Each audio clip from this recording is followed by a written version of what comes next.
नमस्कार, मैं हूं संदीप बागड़ी और आज आपको कैथल में एक ऐसी शख्सियत से मिलवाएंगे जो कैथल के सुधार के लिए, कैथल को एक विशेष स्मार्ट एवं उच्चतर सुविधाओं वाला शहर बनाने के लिए जिसके पास जो प्लान है वो शायद आपने कभी पहले सुना नहीं होगा। आपने जिस प्रतिनिधि को चुना है, अब आपकी लड़ाई लड़ना उस प्रतिनिधि का कर्तव्य है। अगर कोई भी प्रत्याशी इस बात को कहता है कि उसके पास पावर नहीं है, तो आप समझ जाएं कि आपका काम बिना पैसे के नहीं होगा। आप जनता को एक सर्टिफिकेट दें कि आप अगर किसी भी कार्य कराने को सक्षम नहीं हैं, तो आप उसी वक्त अपना त्याग पत्र जनता के हाथ में दे देंगे। आज हम जिन शख्सियत के साथ बैठे हैं उनके साथ बातचीत करके आपको वाकई ये लगेगा कि राजनेताओं में ये क्वालिटी होनी चाहिए। बहुत बहुत स्वागत है सर आपका। नमस्कार संदीप जी। तो विशाल अग्रवाल जी, आज राजनीति में कैथल की बात करें तो बहुत से लोग हैं जो राजनीति में आने के इच्छुक हैं और तमाम चैनल्स की माध्यम से या सोशल मीडिया के माध्यम से अपने आप को एक राजनेता बनाने में जुटे हुए हैं। लेकिन अगर हम एक जागरूक नागरिक होने की दृष्टि से बात करें तो इस कैथल शहर में क्या होना चाहिए जिससे ये कैथल शहर एक विकसित शहरों की लिस्ट में शामिल हो सके? सबसे पहले तो क्या है कि जो यहाँ की जनता है, शहर की जितनी भी जनता है या हमारे देश की जितनी भी जनता है, वो जब मतदान करे तो वो ये देखे कि सामने वाला जो चुनाव लड़ रहा है, जो उम्मीदवार है, वो पैसे पर ज़्यादा जोर दे रहा है या उसके अंदर काम करने की काबिलियत भी है या नहीं। ज़्यादातर ये देखा जाता है कि ये जो बंदा चुनाव लड़ रहा है, जो उम्मीदवार चुनाव लड़ रहा है, ये इसका टॉपिक क्या है। कुछ भाषण ऐसे होते हैं जो सिर्फ जनता को लुभाने के लिए दिखाए जाते हैं, बोले जाते हैं, और उनके ऊपर कभी कोई कार्य नहीं होता। इन सब बातों के अंदर क्या है कि जनता आ जाती है, देखती है कि सामने वाली पार्टी पैसे वाली है या कितना पैसा लगा रहा है। ऐसा सब कुछ देखते हुए वो सिर्फ उस पैसे पे ज़्यादा नज़र रहती है, काबिलियत पर नहीं। यानी कि आज का जो दौर है उसमें हम कह सकते हैं कि धन बल के माध्यम से जो लोग राजनीति में आना चाहते हैं वो कहीं ना कहीं जनता के लिए घातक सिद्ध हो सकता है। घातक सिद्ध एक्चुअली क्या है कि ये राजनीति भी जो है ना, एक बिजनेस है। जैसे कोई व्यापारी अपने व्यापार के अंदर पैसा लगाता है तो इन्वेस्ट करता है, तो उसका मकसद क्या होता है? आपने किसी काम में पैसा लगाया तो आप ये चाहते हो कि इसकी इनकम मुझे आनी शुरू हो जाए। राजनीति में पैसे से ज़्यादा काबिलियत पर दम गौर देना चाहिए। अगर आप काबिलियत आपके अंदर है तो आपके पास पैसा नहीं है ना, आपके पास क्वालिटी है, वो आप जनता को दिखा रहे हो, तो 100 के 100% जनता आपका समर्थन करेगी।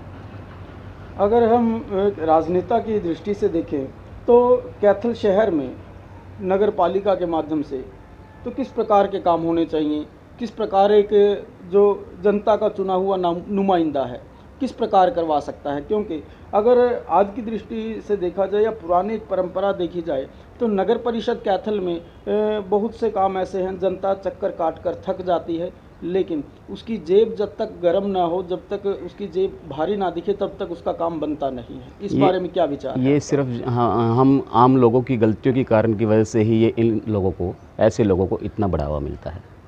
जब हमारा वोट करने का, मतदान करने का समय आता है, उस वक्त हम अपने मत के हक को, उसकी कीमत को नहीं पहचानते कि इसकी कीमत क्या है। हमारा मत ही एक ऐसा हमारे पास हक है जो बड़ी से बड़ी सरकारों को बनाता है।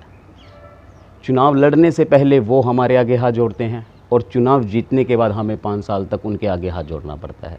हमें इस सिस्टम को, पूरे सिस्टम को बदलना होगा। हमें पहले सोच विचार करना होगा कि जो नुमाइंदा, जो उम्मीदवार अब नगर परिषद के चेयरमैन के लिए चुनाव में हमारे सामने आ रहा है, उसके पास हमारे शहर में करने के लिए उसके पास क्या क्या बातें हैं, उसका रोड मैप क्या है, वो किस तरीके से क्या कार्य करना चाहता है, और फिर आप विचार कीजिए कि क्या ऐसा संभव है। अगर आपको लगे कि ये संभव है तब आप उसका साथ दीजिए। अगर जनता आपको मौका दे, जनता आपको कहे विशाल अग्रवाल आप चुनाव लड़ें, चुनाव लड़ने के बाद आप बन जाते हैं, तो आपका रोड मैप क्या रहेगा इस कैथल शहर को विकसित शहरों की सूची में शामिल करने के लिए, युवाओं को रोज़गार देने के लिए और कैथल शहर को एक स्वच्छ, साफ़ सुथरा और हरा भरा शहर बनाने के लिए आप किस तरह से काम करेंगे? इसके अंदर क्या है, अगर जनता मुझे मौका देगी चुनाव लड़ने के लिए, तो मैं चुनाव जो लड़ूंगा वो अपने लिए नहीं लड़ना चाहता। मैं जनता को सिर्फ एक बार ये दिखाना चाहूँगा कि आप अगर सही तरीके से किसी प्रतिनिधि को चुनते हैं और उसमें अगर वाकई काबिलियत है, तो वो प्रतिनिधि एक एमएलए से भी ज़्यादा जो है ना आपका कार्य को करने को संपन्न है। अगर एक विशेष रणनीति की बात करें तो कैथल शहर के लिए एक विशेष रणनीति होनी चाहिए। उस जिस रणनीति में मैं पहले पूछ भी चुका हूँ कि इस शहर को साफ़ सुथरा बनाने के लिए शहर में जो शहर की एक छोटी सरकार होती है उसकी आमदनी से रोज़गार भी मिले, रोज़गार भी उत्पन्न हो और समस्याओं का निदान भी हो। कुछ विशेष रणनीति आपके द्वारा कोई तैयार की गई? जी हाँ, मैंने वो भी हमारे दर्शकों को बता दीजिए ताकि हमारे दर्शक और तमाम कैथल की जनता ये पहचानने में एक कसौटी लेकर के आपको ये पहचाने कि तमाम जो दूसरे उम्मीदवार हैं और विशाल अग्रवाल है, उन दोनों में क्या फ़र्क है, उनकी सोच क्या है और आपकी सोच क्या है कैथल के प्रति? ऐसा है, इसके प्रति मैंने जो है पिछले काफ़ी समय से एक रोड मैप तैयार किया हुआ है कि अगर हमें कभी मौका मिला, जनता ने कभी हमारा सहयोग किया, तो हम उस पर किस तरीके से खरा उतरेंगे। इसके लिए मैंने पूरा रोड मैप तैयार किया हुआ है। जैसे सबसे पहले जो शहर की ज़रूरत है, साफ़ पीने का पानी और शहर को पूर्ण रूप से गंदगी मुक्त करना। ये दो प्रश्न ऐसे हैं, दो पॉइंट ऐसे हैं जो हर शहर, हर गांव, हर जगह की ज़रूरत है कि पीने का पानी साफ़ हो और रहने के लिए साफ़ सफाई हो। इसके लिए पूरा रोड मैप तैयार है। अगर हम साफ़ सफाई की तरफ ध्यान दें तो इसके लिए हमें सबसे पहले जनता के सहयोग की ज़रूरत पड़ेगी। जगह जगह हम इस तरीके से सफाई की व्यवस्था के प्रबंध करेंगे कि आपका जो सूखा कचरा है वो अलग डाला जाए, जो गीला कचरा है उसे अलग डाला जाए और जो वेस्ट कचरा है उसे अलग डाला जाए। और इसके अंदर हमें जनता के सहयोग की पूरी ज़रूरत होगी। जो वेस्ट कचरा होगा, जैसे हमारा कई बार क्या है कि किचन का जो कचरा होता है, गीला कचरा जी, उस टाइप के कचरे से हम क्या करेंगे कि एक खाद का प्रोसीजर तैयार करेंगे जिससे उस कचरे को हम खाद में तब्दील कर सकें और उस खाद को हम नगर पालिका की जितनी भी खाली ज़मीन है वहाँ पर उसे खेती के रूप में यूज़ लेंगे, ताकि हमें नगर पालिका को जनता की जेब ना काटनी पड़े और नगर पालिका के खर्चों को चलाने के लिए हमें एक इनकम प्राप्त हो सके। और जो अपने आप में भारत में ये ऐसा पहली बार होगा कि किसी नगर पालिका के अंदर इस टाइप की सोच रखने वाला भी कोई उम्मीदवार मैदान में आ चुका है। कचरे से हम कचरे का भी निवारण करेंगे और कचरे से इनकम भी हो, ऐसा हमारे पास प्लान है। कैथल की बात करें तो कैथल के पानी में शोरा बहुत है और कुछ जो आउटर कॉलोनियाँ हैं वहाँ पर पानी की भी अभी भी समस्या है। कहने को तो तमाम सरकारें जो पीछे गई हैं वो भी और मौजूदा सरकार भी काम करने का दावा करती है, लेकिन समस्याएं अब भी बनी हुई हैं। कैथल को एक स्वच्छ पानी उपलब्ध हो, एक वार्ड के निवासी को दूसरे वार्ड में पानी लेने ना जाना पड़े, इसके लिए क्या करना ज़रूरी है? इसके लिए क्या होता है कि ये देखिए, जब पानी की पाइपलाइन किसी भी कॉलोनी में, जब वो कॉलोनी विकसित होती है, जब पाइपलाइन बिछती है तो साथ के साथ उसके साथ में ही सीवरेज की पाइपलाइन को बिछाया जाता है। वो इतना करीब होती है कि मान लो कभी दोनों पाइपें कोई लीक हो जाए तो वो पानी जो है बदबूदार आना शुरू हो जाता है घरों में सप्लाई में जी। सबसे पहले तो क्या है कि जो व्यक्ति जिसके नाम टेंडर छूटा है उसके अंदर इतनी काबिलियत हो कि किसी चीज़ को किसी कार्य को संपन्न करते हुए इसमें कितना कितना गैप रखा जाए कि कल को अगर ये लीक हो जाए तो आपस में इनका एक दूसरे से स्मेल क्रॉस ना हो। और नंबर 2 सबसे बड़ी बात क्या है कि आप शहर के अंदर देख लीजिए, जितनी भी नालियाँ बनी हुई हैं, इतना पैसा लगा हुआ है नालियों के ऊपर, पाइपें डाली हुई हैं। इस बार पहली बार जो है नालियों के अंदर प्लास्टिक की पाइप डाली है, लेकिन इन पाइपों से जो वो कार्य करना चाहते थे, जिस चीज़ की रोकथाम करना चाहते थे, वो रोकथाम नहीं हो पा रही, क्योंकि ये जो कार्य किया गया है ये बिना सोचे समझे किया गया है। अगर इन्हीं पाइपों के अंदर जहाँ से पाइप डलता है वहाँ पे अगर हम एक होल बना दें और उस होल पे पाइप के आगे 2 टाइप की जाली लगा दें, एक बिल्कुल बारीक और एक मोटी। पहले मोटी लगाएं, फिर उसके बाद बारीक जाली लगाएं और वहाँ पे होल बना दें। अब जैसे ही जहाँ से कचरा आएगा, वो कचरा है क्या है कि उस होल पे रह जाएगा, और जो सिर्फ लिक्विड है वो उस जाली से क्रॉस होगा। सेम प्रोसीजर जहाँ पे वो ख़त्म होती है वहाँ भी यही बना दें। उससे क्या है कि कूड़ा नालियों के अंदर इकट्ठा नहीं होगा, और जहाँ पे वो होल बनाया हुआ है वहीं से कूड़े को उठा के डस्ट वो सफाई कर्मचारी वहाँ से वो उठा सकता है, और नाली कभी भी इस तरीके से ब्लॉक नहीं होगी। किसी भी कार्य को करने के लिए, उस कार्य को अंजाम देने के लिए हमें जो है ज़रूरत होती है कि अगर हम ये कार्य कर रहे हैं, इसके ऊपर कल को किसी को कोई दिक्कत या परेशानी तो ना आए। लेकिन हमारे शहर में क्या, हमारे हरियाणा में भी आजकल ये आलम है कि सड़कें पहले बना दी जाती हैं और कुछ महीनों बाद कर्मचारियों को याद आता है कि हमने इसमें सीवरेज तो डाला ही नहीं जी। ये सिर्फ एक खेल है, सरकार के पैसे को किस तरीके से लूटा जाए उन सरकारी कर्मचारियों की तरफ से, जो ये बातें करते हैं कि हम भूल गए। हमेशा जब भी कोई कार्य करना हो, उसकी पूरी रूपरेखा पहले तैयार हो। तो अब कैथल में भी एक मामला अभी सामने आया था, करनाल रोड पर नई सड़क बनाई गई थी, अब थोड़े दिनों बाद वो उखाड़ कर अब सीवरेज लाइन डाली जा रही है। तो करोड़ों रुपए की चपत लगाने का काम अधिकारियों की वजह से हम कह सकते हैं सरकार को हुआ। जी। और सोचने वाली बात यह है कि इस तरह के जब काम होते हैं तो एक बात ज़रूर सोचने वाली है कि तमाम जो अधिकारी हैं, चाहे चीफ सुपरिटेंडेंट इंजीनियर हो, जेई हो, इंजीनियर हो, तमाम सरकार से तनख्वाह लेते हैं, मोटी तनख्वाह लेते हैं। तो सीधी सी बात यह है कि जो यहाँ लोकल नुमाइंदे हैं, राजनीति की मैं बात कर रहा हूँ, तो उनका भी अंकुश शायद उन अधिकारियों पर नहीं है जो इस तरह की लापरवाही बरतते हैं। दरअसल क्या है, अगर काम किसी को करना है, इसके अंदर जो है सबसे पहले तो आप ये लगा के चलिए, आम जनता को भी पूरा अधिकार है कि इस सिस्टम में जो जहाँ भी कमियाँ होती हैं, तुरंत जहाँ पे कार्य चल रहा है, आम जनता भी वहाँ पर प्रश्न कर सकती है कि इस कार्य को कैसे किया जा रहा है और किस तरीके से इसको संपन्न करोगे, क्योंकि ये राइट है। सरकार जो है वो जनता ने बनाई है, और जो वहाँ पे कार्य कर रहे हैं वो सरकारी नौकर हैं। तो इसका मतलब क्या हुआ कि जो भारत के अंदर जितने भी सरकारी कर्मचारी हैं वो नौकरी करते हैं सरकार के लिए, और सरकार को चुनता कौन है? आम जनता। तो राइट जो है सबसे बड़ा आम जनता का है, लेकिन आज तक इस राइट को आम जनता ने पहचाना नहीं।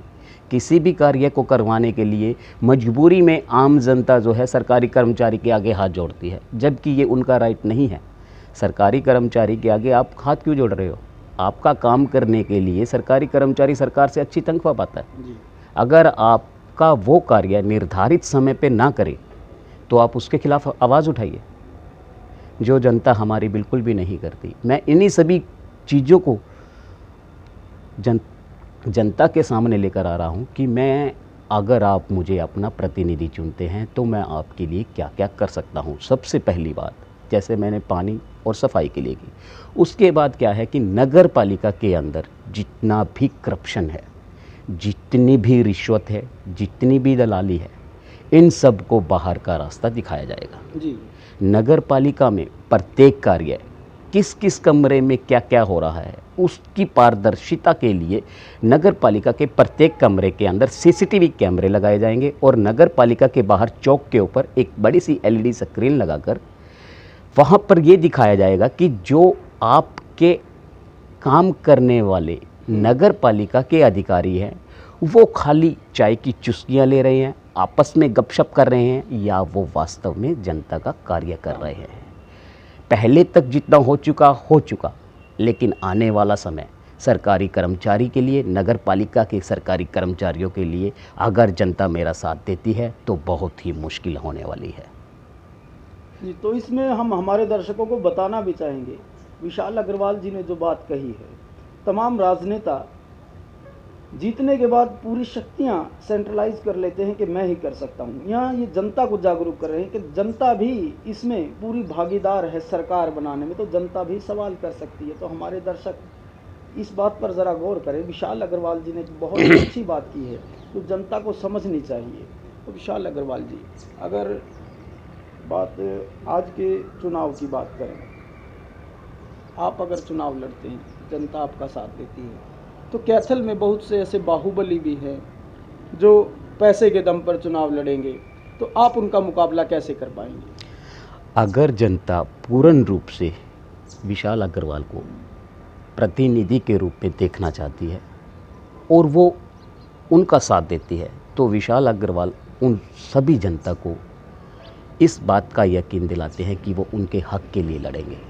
मैं चुनाव के खिलाफ नहीं हूँ, लेकिन चुनाव आयोग से एक अपील भी करना चाहूँगा इसी के माध्यम से कि जैसे हरियाणा सरकार ने पिछले चुनावों के अंदर एक पॉइंट लेके आए थे कि अनपढ़ चुनाव नहीं लड़ेगा, मिनिमम उसके अंदर योग्यता 8th पास या मैट्रिक पास हो। मैं इस और चुनाव आयोग का ध्यान दिलाना चाहूँगा कि जब इंसान के अंदर काबिलियत होती है तो वो पढ़ाई उसकी बेड़ियों को नहीं रोक सकती। आप अभी के इलेक्शन में देख लीजिएगा, जिन लोगों ने पिछले इलेक्शन में चुनाव नहीं लड़ा वो इन इलेक्शन में अपना सर्टिफिकेट दिखा के चुनाव लड़ेंगे। क्या ऐसा पॉसिबल है जिसकी उम्र 30, 35, 40, 45 साल की हो गई हो और वो अब अपनी शिक्षा को पूर्ण करे? सिर्फ क्या है कि आज हमारे देश के अंदर पैसा दो और किसी भी क्लास की आप सर्टिफिकेट ले सकते हो। अगर इन्हीं सभी बातों को करना है तो मैं चुनाव आयोग से अपील करूंगा कि वो इस फैसले को दोबारा वापस ले कि चुनाव कोई भी लड़ सकता है। चुनाव लड़ने का अधिकार हर एक व्यक्ति का है, चाहे वो अनपढ़ हो चाहे वो पढ़ा लिखा हो, बशर्ते एक काबिलियत। आप ये नहीं कह सकते कि सिर्फ पढ़े लिखे के अंदर काबिलियत होती है, काबिलियत अनपढ़ में पढ़े लिखे से ज़्यादा होती है। कई बार इसका प्रमाण सामने से मिल चुका है। अब आप ये देखिए, मैं सिर्फ एक मैट्रिक पास हूँ और हमारी सरकार के अंदर मेरे से बहुत ज़्यादा ऐसे व्यक्ति भी पढ़े हुए हैं जो पढ़े लिखे हैं, लेकिन पिछले कुछ सालों में या जब से हरियाणा में या देश में चुनाव होते हैं, आप खुद देख लीजिए कि कितने ऐसे नेता हैं जिन्होंने अपने पढ़ाई के बल पर देश का भला किया हो। आपको मेरे ख्याल से इसमें कुछ प्रतिशत भी नेता ऐसे नहीं मिलेंगे जिन्होंने अपने पढ़ाई, या अधिकारी ऐसे नहीं मिलेंगे जिन्होंने अपने दम पर, अपनी काबिलियत के दम पर देश के लिए कुछ किया हो। उनकी जो गिनती है वो बहुत कम प्रतिशत में होगी। और ऐसे आपको जनता को देखने के लिए बहुत से मिल जाएंगे जो अनपढ़ होते हुए भी एक से एक पॉइंट ऐसे निकाल के लेके आते हैं कि सामने वाला व्यक्ति सोचने पे मजबूर हो जाता है, यार ये बात मेरे दिमाग में क्यों नहीं आई। तो चुनाव लड़ना जो है हर एक व्यक्ति का हक है। चुनाव आयोग को इस बारे में सोचना चाहिए और अपने उस फैसले को वापस लेना चाहिए कि चुनाव सिर्फ और सिर्फ पढ़ा लिखा व्यक्ति ही लड़ सकता है। तमाम राजनीतिक बातें हमने की हैं, समाज की बातें हमने की हैं और शहर को सुधारने की बात हमने की है। किसी भी दृष्टि से देखा जाए तो हर एक व्यक्ति जो चुनाव में वोट डालता है वो किसी न किसी राजनीतिक पार्टी को सपोर्ट कर रहा है। तो विशाल अग्रवाल की बात करें, इतना अच्छा रोड मैप विशाल अग्रवाल के पास है, इतनी अच्छी एक उन्होंने विचारधारा बनाई है, तो क्या विशाल अग्रवाल भी किसी पार्टी में आस्था रखते हैं? मैं भारतीय जनता पार्टी का कार्यकर्ता हूं और जिसकी नस नस में देश के लिए कुछ करने का जज्बा होता है। अब जैसे मेरा जो रोड मैप है, मैंने वो रोड मैप आपको अभी पूरा नहीं बताया है जी। उस रोड मैप को जब जनता पूरा रूप से मेरे रोड मैप को सुनेगी तो जनता खुद विचार करे कि क्या ऐसा संभव है, और संभव है तो फिर हमें ऐसे व्यक्ति को मौका जरूर देना चाहिए।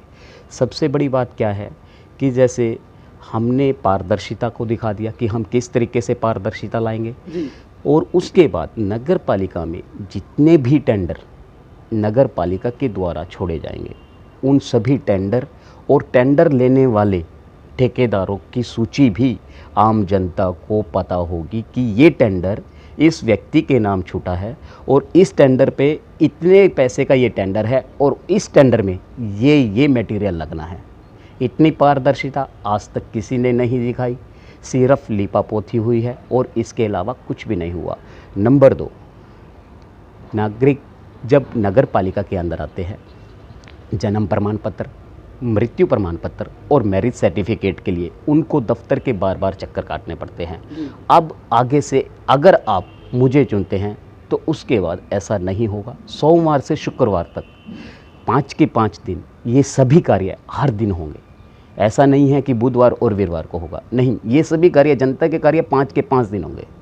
और शनिवार और इतवार के लिए उसका रोड मैप मैंने अलग से तैयार किया है कि सप्ताह के हर शनिवार और रविवार को, छुट्टी वाले दिन को, हम क्या है कि हर वार्ड में, जैसे मिनिमम 3 वार्ड हमने एक दिन में करने हैं, तो वो हम जो है जनता दरबार लगाएंगे। वहाँ पर जनता की जितनी भी समस्याएं होंगी उन सब को नोट किया जाएगा। जो वहीं पे जिनका हल निकाला जा सकता है उन समस्याओं का वहीं पे हल निकाला जाएगा। अदरवाइज़ सोमवार से जैसे ही हमारा नगर पालिका का कार्य शुरू होगा तभी से उनको जनता के उन सभी कार्यों को किया जाएगा और अधिकारियों को जनता के कार्य करने के लिए ज़्यादा से ज़्यादा 24 घंटे का समय दिया जाएगा। अगर इन 24 घंटों में कोई भी अधिकारी जनता के किसी भी कार्य को करने में सक्षम नहीं है तो उसके खिलाफ सख्त से सख्त कार्रवाई की जाएगी। जनता को अब हाथ जोड़ने की नहीं, हाथ निडर होने की ज़रूरत है। आप किसी के सामने हाथ मत जोड़िए, आप अपने मान सम्मान के साथ खिलवाड़ मत कीजिए।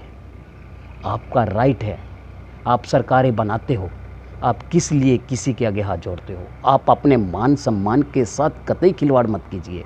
और अगर आप मुझे चुनते हैं तो मैं आपको इस चीज़ की गारंटी देता हूं कि मेरे होते हुए आपको किसी भी नेता, अधिकारी या कर्मचारी के सामने झुकना नहीं पड़ेगा। तो विशाल जी, ये बात एक नई उभर कर सामने आई है जो भी आपने बताया कि जनता किसी नुमाइंदे को चुनती है। जैसा आपने बताया अगर मुझे चुना जाएगा तो मैं वार्ड में जा करके जनता दरबार लगा करके अधिकारियों को निर्देश दूंगा कि 24 घंटे में काम होना चाहिए। जबकि पहले जो नुमाइंदे चुने गए हैं, कैथल की हम बात कर रहे हैं, तो कैथल के जो नुमाइंदे चुने गए या चेयरमैन कह लीजिए, वो वार्ड में तो गए हैं लेकिन एक स्वागत कार्यक्रम करवाने के बाद, लड्डू खाने के बाद वापस आ जाते हैं। ऐसी कोई कार्य प्रणाली उनकी अब तक नज़र नहीं आई है। जो पिछले राजनेता रहे या मौजूदा जो चेयरमैन हैं उनकी ऐसी अभी तक कार्य प्रणाली नहीं नज़र आई है। ऐसा है, मैं मजाक में और कई बार सीरियस भी, जो मेरे जानने वाले हैं, जैसे संदीप जी आप भी मुझे काफ़ी समय से जानते हैं, और जो मुझे बेहतर अंदर तक जानने वाले हैं, मैं उनको कई बार रिलेटिव्स के आगे भी और आम अपने फ्रेंड्स के आगे भी कह देता हूँ कि आप शुक्र मनाइए कि आपको अभी मोदी जी जैसे नेता मिले हैं। जिस दिन विशाल अग्रवाल आपका नेता हुआ, आम जनता को भी सख्ताई का पालन करना पड़ेगा। अगर आप चाहते हैं कि आपका कार्य ईमानदारी से हो तो आपको भी ईमानदार बनना पड़ेगा, आम जनता को भी ईमानदार बनना पड़ेगा। मैं देखता हूँ, अब जैसे मैं आउटर में कॉलोनी में रहता हूँ जी, सड़कें बनती बाद में है, टूट पहले जाती है। इस ओर आज तक किसी भी नगर पालिका के कर्मचारी ने, अधिकारी ने या नेता ने कोई भी इस संज्ञान नहीं लिया है कि इसका कारण क्या है। और इस पर जब मैंने जोर डाला तो कारण बिल्कुल स्पष्ट नज़र आया।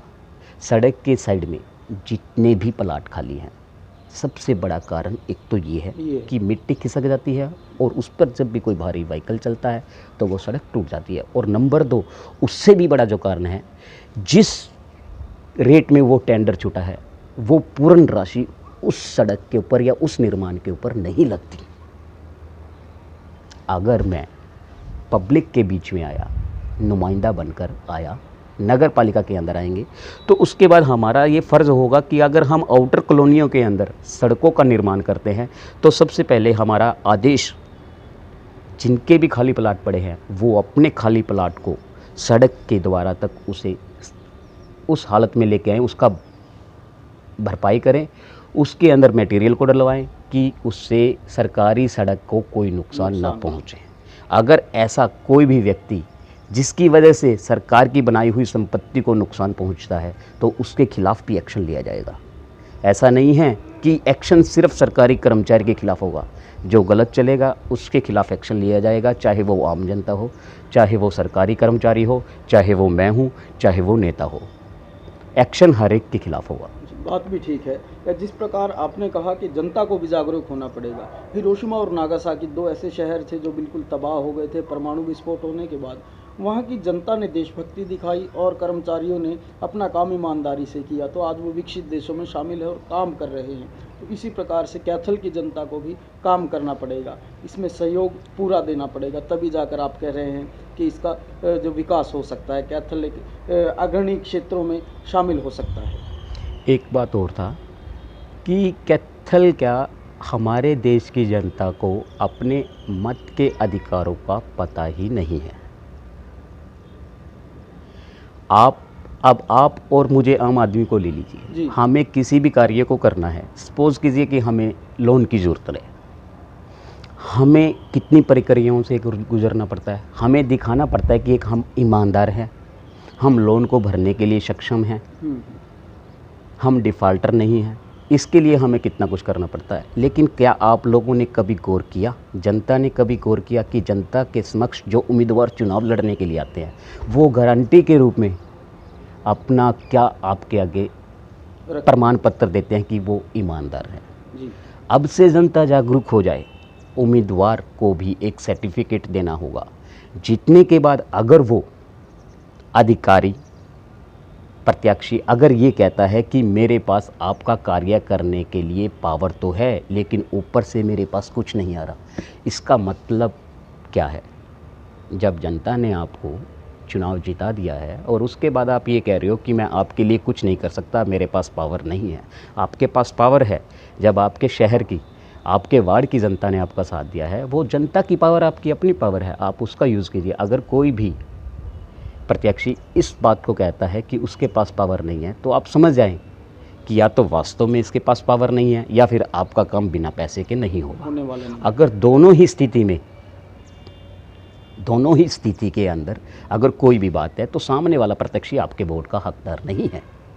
अगर जनता का चुना हुआ नुमाइंदा ये कहता है मेरे पास पावर नहीं है, तो ऐसी दृष्टि में जनता के पास क्या जवाब होना चाहिए? क्योंकि जनता ने उनको वोट के द्वारा चुनकर भेजा है और उनको बनाया है, और बनने के बाद भी अगर ये जवाब मिले तो जनता को क्या जवाब देना चाहिए? इसके लिए जनता को अब जागरूक होना पड़ेगा।